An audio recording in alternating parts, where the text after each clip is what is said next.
बिस्मिल्लाहिर्रहमानिर्रहीम। अस्सलाम वालेकुम। वज़ीर आला पंजाब चौधरी परवेज़ इलाही को डी नोटिफाई कर दिया गया है और अब वो पंजाब के वज़ीर आला नहीं रहे। आप जानते हैं कि 2 रोज़ कबल गवर्नर पंजाब ने ये हुक्म दिया था परवेज़ इलाही साहब को कि आपके नंबर असम्बली में पूरे नहीं लग रहे, इसलिए आप एतमाद का वोट लाजमी लें।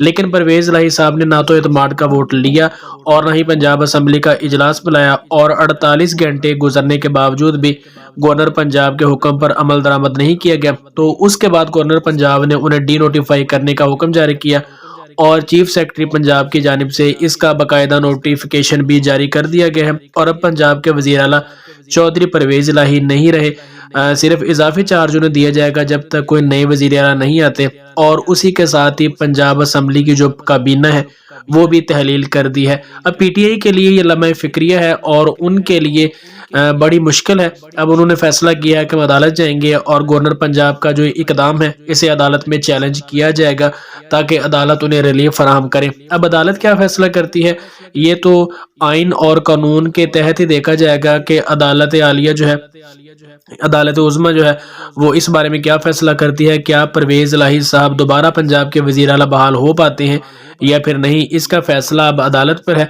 जबकि दूसरी जानब पीटीआई ने बलीगुर रहमान को भी ओहदे से हटाने के लिए सदर से राब्ता कर लिया है। सदर भी ज़ाहिर पीटीआई के हैं। अब देखना यह है कि क्या बलीगुर रहमान साहब अपने ओहदे पर रह पाते हैं या नहीं रह पाते। लेकिन बहरहाल वज़ीर आला चौधरी परवेज़ इलाही के लिए मुश्किलात बढ़ गई हैं और उन्हें ओहदे से हटा दिया गया है, और उसके साथ साथ पंजाब असम्बली की काबीना भी तहलील कर दी है। और अब जब तक नया वज़ीर आला पंजाब नहीं आता, परवेज़ इलाही साहब तब तक वज़ीर आला के तौर पर काम करेंगे, लेकिन बाकायदा वज़ीर आला वो नहीं रहे और उन्हें डी नोटिफाई कर दिया है।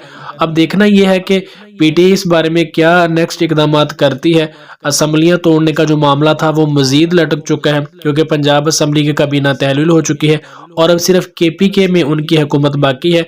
इमरान खान अब हुकूमत को कितना टफ टाइम देते हैं या फिर वो सिर्फ अपनी साख बचाने के लिए तगोदो करते हैं, ये जो भी नई सूरत हाल होगी, जो भी नए इसमें इतलात आएंगी, हम आप दोस्तों के साथ शेयर करने की कोशिश करेंगे। मज़ीद ऐसी ही वीडियोज़ और ख़बरें हासिल करने के लिए चैनल को सब्सक्राइब लाजमी कर लें। मिलते हैं किसी नेक्स्ट वीडियो में, तब तक के लिए अल्लाह निगहबान।